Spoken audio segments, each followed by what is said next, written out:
जनपद बलिया से रहने वाले स्वर्गीय चंद्रशेखर सिंह साहब प्रधानमंत्री थे, उन्होंने भी इस्तीफा जनता के लिए दे दिया। उसके बाद पूरे भारतवर्ष में गरीबों के हक, हिस्साधिकार, मान सम्मान और स्वाभिमान के लिए अगर किसी ने इस्तीफा दिया तो सुहेल देव भारतीय समाज पार्टी के राष्ट्रीय अध्यक्ष ओम प्रकाश राजभर देने का कार्य किया और बताया सरकार को बताया कि घबराओ नहीं, जो तुम हवा में उड़ रहे हो हम तुमको खजूर पर अटकाएंगे। नहीं कहते हैं कि आसमान से टपका खजूर पे अटका। भारतीय जनता पार्टी के लोग आपस से पूछ रहे होंगे, तमाम व्यंग हमारे नेताओं को कस रहे होंगे भाजपा के लोग, अरे 4 थे विधायक भाजपा के वजह से जीत गए, नहीं तो खेतवे नहीं खुलल। बताओ, ये बात सोच रहे हैं ना दादा, बहुत चर्चा है। हमारा आपके समझे घबराए की जरूरत ना हो। राजनीति में जब माहौल बदलेला, समय बदलेला, तो सामने वाले व्यक्ति का औकात अपने आप बता देना। तो साथियों, ये बात सुनने को मिलता था। हम लोगों ने कहा चलते रहो, जागते रहो, जगाते रहो। और ऐसा एक दिन आ गया कि भारतीय जनता पार्टी जब हवा में उड़त रहे, हमने तय करने की तो खजूर पर जरूर अटकाई। और साथियों, एबीपी न्यूज पत्रकारों के माध्यम से सर्वे कराया गया और एबीपी न्यूज ने सर्वे दे दिया कि भारतीय जनता पार्टी की सरकार 2022 की तब तक नहीं बन सकती जब तक ओम प्रकाश राजभर से गठबंधन नहीं करेंगे, तब तक सरकार नहीं बन सकती। 325 सीट जब आपने भाजपा से गठबंधन किया तो उत्तर प्रदेश के 403 सीटों में 325 सीट जीता गया और 325 सीट जीत करके इतिहास लिखा गया। इतना बड़ा प्रचंड बहुमत किसी को नहीं मिलने वाला है। जैसे हम वहां से हट गए, अभी 1 महीना पहले सर्वे रिपोर्ट आई, उसमें बताया गया कि 188 सीट से ज्यादा भारतीय जनता पार्टी का जो वर्तमान गठबंधन है नहीं जीतने वाला है। अब जा तो भाजपा वाले क्या कहा तुम, आज हम लखनऊ जाते, आज यहां से लखनऊ जाते, बहुत बड़े बड़े लोग याद कैले हुआ, डॉक्टर साहब के लिए याद चल गए अपन बुद्धि खपावा। भाजपा वाले से हमारी बुद्धि बहुत खराब हो गई था। अब नहीं कि भिड़ाई जाओ बतियावा, चाहे मार खियावा, चाहे मार खा, चाहे मार के आवा, मतलब दुआ डाली अब होगा। बात को लेकर के भाजपा वाले के जीभी से पानी आवे लगा, कहा बस अब तो सरकार 325 सीट तक जीती लेवल गई। और जैसे ही नेताजी खड़ा होकर कहना कि घबराओ नहीं मीडिया भाइयों, मैं गठबंधन करने नहीं आया हूं, क्योंकि दुश्मन को हराने के लिए दुश्मन को चुनौती देना बहुत जरूरी है।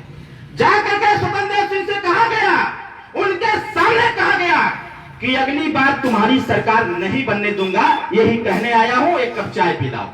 उन्होंने चाय भी पिलाया और चाय और पिला करके उन्होंने कहा भी कि ठीक है नेताजी, हम जानते हैं जब तक आपसे गठबंधन नहीं होगा तब तक सरकार बनने वाला ना हो, कितना हमने हल्फा मचा लेवल जा।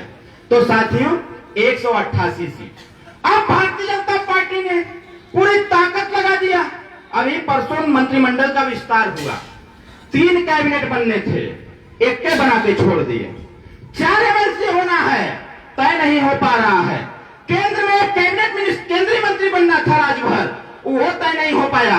अभी तक कुछ तय नहीं हो पा रहा है कि होने क्या वाला है। भारतीय जनता पार्टी अभी भी अस्वस्थ है कि 2022 में ओम प्रकाश राजभर जी हमसे गठबंधन करेंगे। पत्रकार साथी हैं, लिख दीजिएगा और चला दीजिएगा, जितना हो सके चलाइएगा। दुनिया से गठबंधन होगा, लेकिन भारतीय जनता पार्टी से गठबंधन नहीं होगा, नहीं होगा, नहीं होगा। डिप्टी सीएम बनाने के ऑफर दे रहे हैं कि नेताजी आओ डिप्टी सीएम बना देते हैं, अरविंद जी आओ केंद्रीय मंत्री बनाएंगे आपको 12 सीट दे रहा हूं। और अगर बात जो तुम्हारे प्रस्ताव हैं, 1-2 प्रस्ताव छोड़ के सारे प्रस्ताव स्वीकार कर ले रहा हूं। हम लोगों ने कहा घबराओ नहीं, उसरे के देवता दूसर होना। जिस प्रकार से ईश्वर की लीला को कोई नहीं समझ सकता है, वैसे ओम प्रकाश राजभर की लीला को कोई नहीं समझ सकता है।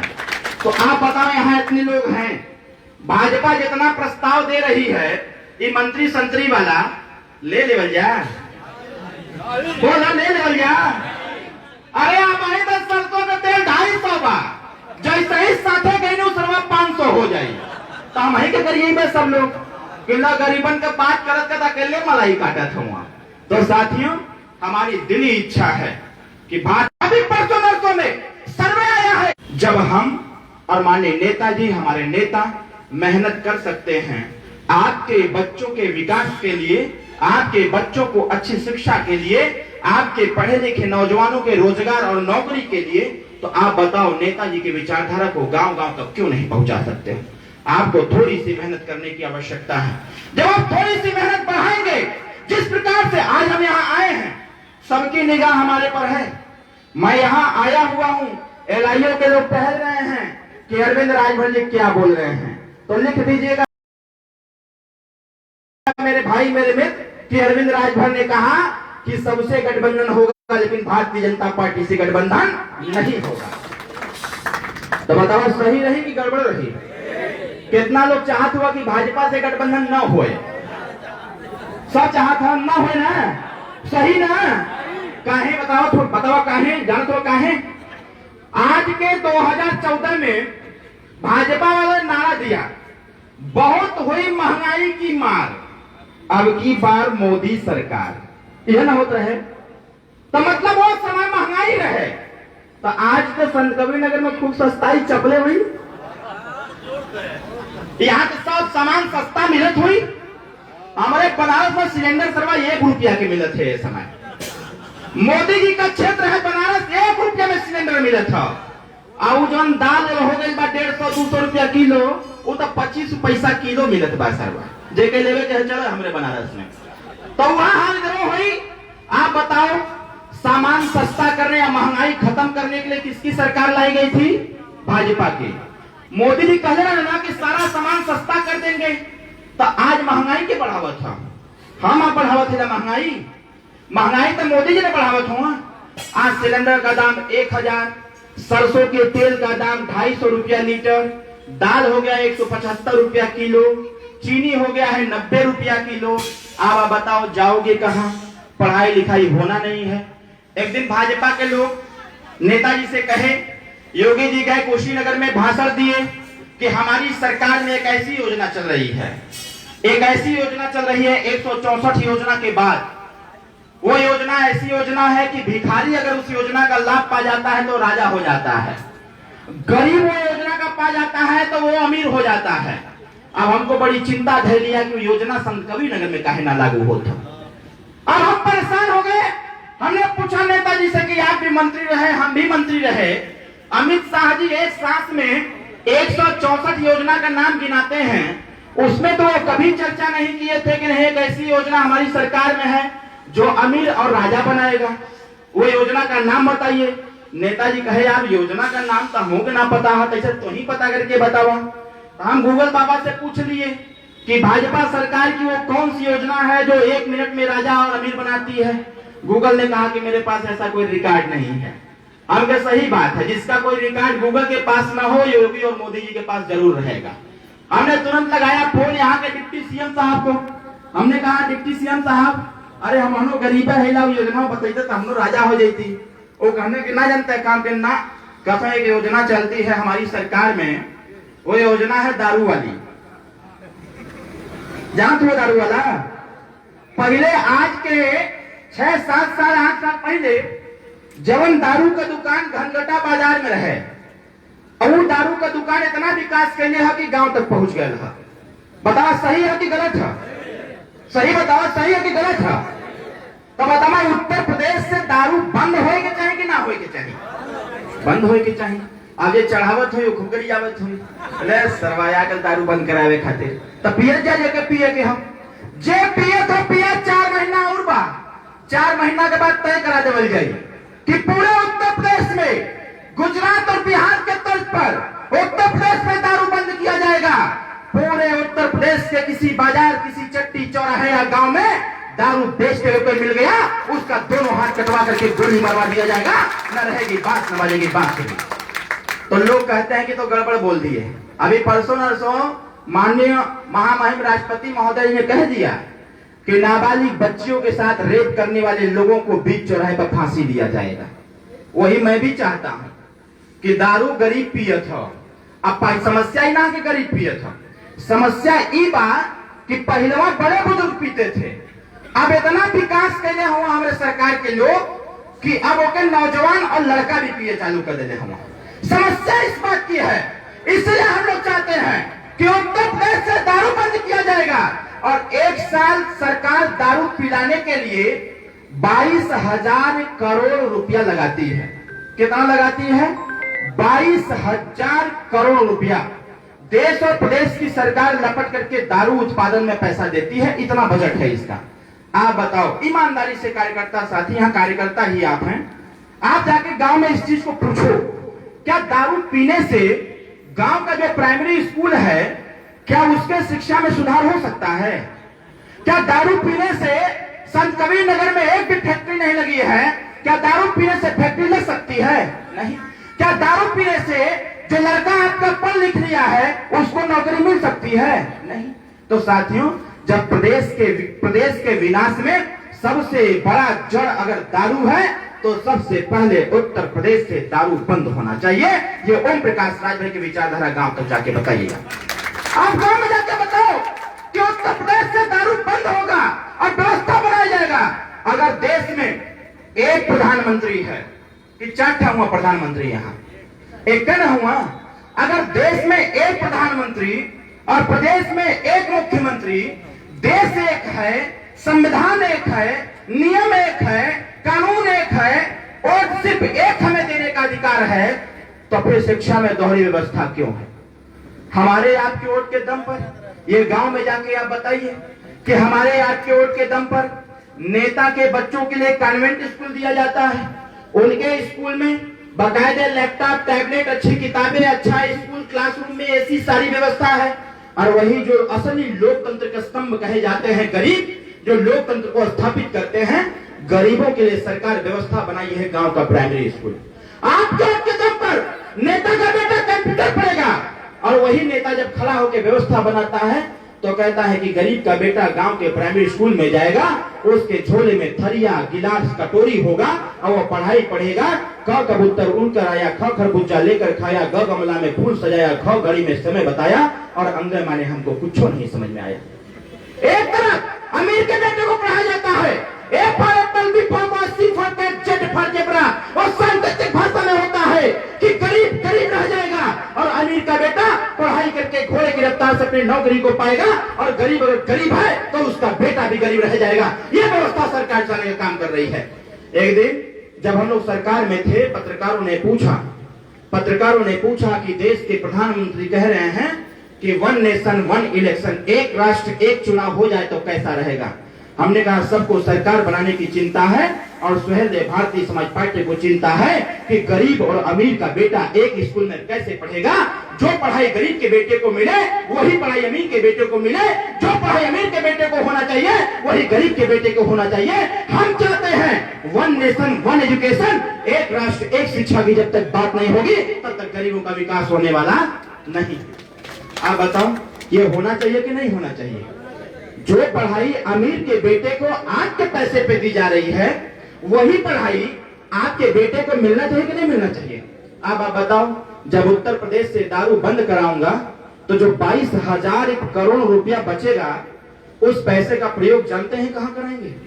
उस पैसे का प्रयोग 3 अक्टूबर 2013 को इलाहाबाद हाई कोर्ट ने फैसला दिया था। वर्तमान सरकार थी अखिलेश यादव जी की, अखिलेश यादव जी को निर्देश दिया कि आने वाले 2014 सेशन से उत्तर प्रदेश की सरकार ये तय करे कि जब तक गांव के सरकारी स्कूल में कक्षा 1 से 5 तक, चाहे राष्ट्रपति का बेटा हो चाहे चपरासी और भिखारी का हो, जब तक कक्षा 1 से 5 तक वो नहीं पढ़ लेगा तब तक दुनिया के किसी स्कूल में उसका नाम नहीं लिखा जाना चाहिए। यह 3 अक्टूबर 2013 को फैसला दिया गया था। आप बताओ, जिस दिन ये कानून लागू हो जाएगा तो बताओ अमीर और गरीब का बेटा एक जगह बैठ के पढ़ेगा। आज अगर हमारे देश की और प्रदेश की सरकार गरीबों के बच्चों के झोले में अगर थरिया, गिलास, कटोरी दे रही है, तो वही व्यवस्था जब नेता, विधायक, सांसद, मंत्री, डीएम, एसपी के बेटे के झोले में जाएगा तब गरीबों का दर्द समझ में आएगा। इसीलिए हम लोगों ने तय किया कि 2022 में भागीदारी संकल्प मोर्चा की सरकार बनेगी, गठबंधन की सरकार बनेगी। अब तय किया जाएगा कि उत्तर प्रदेश से पूर्ण रूप से शराबबंदी किया जाता है और 22,000 करोड़ रुपया का प्रयोग गांव के सरकारी स्कूल पे करके उसको कॉन्वेंट का मॉडल दे करके उसमें अच्छी पढ़ाई दिया जाएगा। बच्चा थरिया गिलास लेके नहीं जाएगा, प्राइमरी विद्यालय में जाएगा, अमीर और गरीब का बेटा एक साथ पढ़ेगा, तब जाकर के देश तरक्की करेगा। तो बताइए, ये काम हो जाए तो ठीक है कि गड़बड़ है? अभी डॉक्टर साहब ने 8,000 करोड़ रुपए की जहाज की बात किया। जानते हैं क्या है? असल में बात यह है कि जब माननीय प्रधानमंत्री जी संत कबीर नगर के इर्द गिर्द में आए थे, तो याद करिए उनका एक भाषण, अगर नहीं याद होगा तो यूट्यूब पर जरूर डालिएगा, खास करके मेरे युवा भाई। उन्होंने एक भाषण दिया था कि मैं चाहता हूं इस पर हमारी सरकार बनाइए। मैं चाहता हूं कि जिस गरीब के पैर में चप्पल होता है, जिस गरीब के पैर में चप्पल भी नहीं होता है, इस गरीब को हम चाहते हैं कि अब जमीन पर नहीं, वो हवा में उड़े।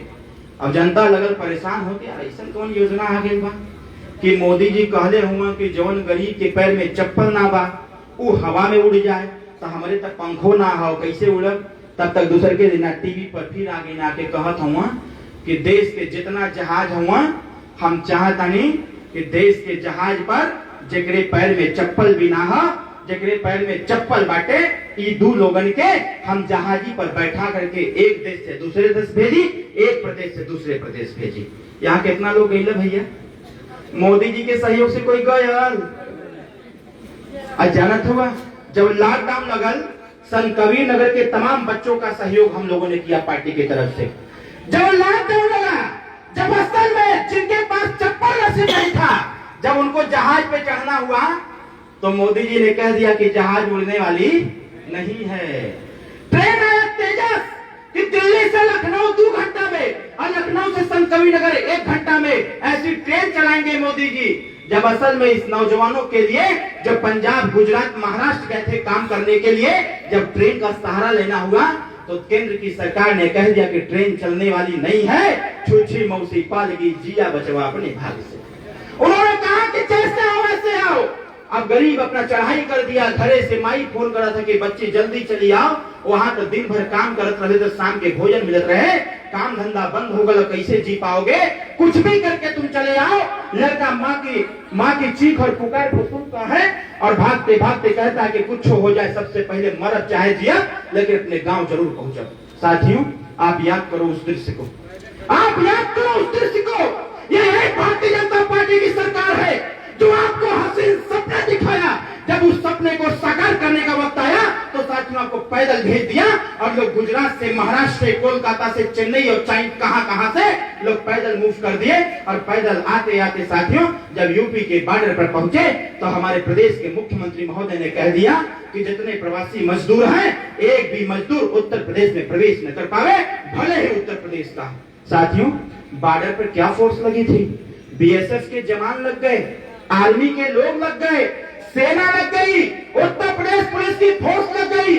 जब जनता उमड़ पड़ी बॉर्डर पर, उसके बाद योगी जी ने निर्देश दे दिया कि रबड़ की गोली चला करके लोगों खदेड़ो, जहां से आए हैं जाकर के वहीं पर रहें, उनको व्यवस्था वहीं दे दी जाएगी। लेकिन साथ में यहाँ माँ की चिंता, पिता की चिंता, बहू की चिंता, बीवी की चिंता, बेटे की चिंता सता रही थी। नौजवानों ने कमर कसा और सरकार के फैसले को ताक पे रखते हुए वो आर्मी के जवानों से भिड़ गए और सारे बॉर्डर को तोड़ दे, कैसे कैसे चल के साथियों आप घर पर आए। और घर पर आने के बाद भी आपके जीवन में शांति नहीं मिला। योगी जी ने फैसला सुना दिया कि जो लोग बॉर्डर पार करके घर चले आए हैं, उनको कम से कम 15 दिन गांव के स्कूल में रखने का कार्य करो। आप बताओ भाई, इतनी बड़ी पीड़ा आपको कौन दिया? इतनी बड़ी पीड़ा आपको किसने दिया?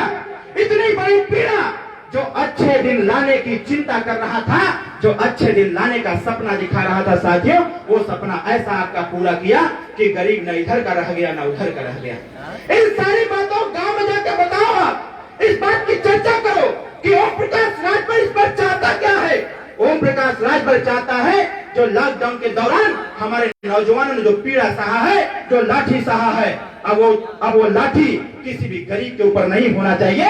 अब उस लाठी का प्रयोग अब सरकार के ऊपर होना चाहिए कि हम तुमको सरकार को वोट देते हैं, सरकार बनाते हैं, ये सरकार हमें दुर्व्यवस्था देती है। ओम प्रकाश राजभर ने तय किया कि उत्तर प्रदेश से दारू बंद कराया जाएगा और दारू बंद करा करके जो 22,000 करोड़ रुपए का प्रयोग है, उस पैसे का प्रयोग आपके विधानसभा और ब्लॉक स्तर पर लगाया जाएगा। हर क्षेत्र में तय किया जाएगा कि लघु और कुटीर उद्योग को स्थापित किया जाएगा, छोटे छोटे कल कारखाने आपके क्षेत्र में लगाए जाएंगे। अब आपका बेटा पंजाब गुजरात कमाने नहीं जाएगा, अब आपका बेटा आपके क्षेत्र में काम करके परिवार के साथ रहेगा। तो बताइए ये व्यवस्था जो है, ये व्यवस्था ठीक रहेगा कि नहीं ठीक रहेगा? पूरे संत कबीर नगर में इको फैक्ट्री है, बोलिए इको फैक्ट्री है। संत कबीर नगर के लोग पंजाब में रहते हैं और चंडीगढ़ में ज्यादा लोग पाए जाते हैं। दीना भी जाकर वहीं कमा रहे थे, वहीं बेटाए हमसे। आज जब से कहे कि यार छोड़ो मर्दे, वहां का हो यहाँ आओ, लड़ाई लड़ा जाए। अगर हम सब कुछ कर सकते हैं, हमारे यूपी के नौजवान गुजरात की फैक्ट्री चला सकते हैं, मुंबई की फैक्ट्री चला सकते हैं, चंडीगढ़ की फैक्ट्री चला सकते हैं, अगर यूपी में लग जाएगा तो क्या यूपी की फैक्ट्री नहीं चला सकते हैं? बोलिए।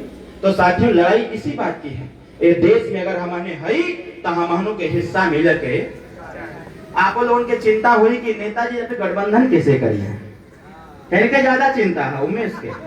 अभी बैठे बैठे हमसे कहा था कि साहब कार्यकर्ता लोग पूछा था वहाँ कि गठबंधन कैसे हुई, जाके गंगा में बतावल जा। हम कहला गठबंधन एनसे हुई, कैसे हुई, कैसे हुई ना बताई, हम जाना थे लेकिन ना बताई। लेकिन इतना ध्यान रखिए 27 अक्टूबर के पार्टी का स्थापना दिवस है, राजनीति के टाइम बम तैयार कर गल बा। 27 अक्टूबर के फोड़ल जाई आ सबका समीकरण ध्वस्त कर देवल जाई। 27 तारीख के चले के बाद चलबा कि ना चलबा? कितना लोग चलबा से हाथ उठावत है? अरे कहां चले के बाद? डॉक्टर साहब ये जो भाजपा वाले परेशान हुआ ना, यही से परेशान हुआ कि नेता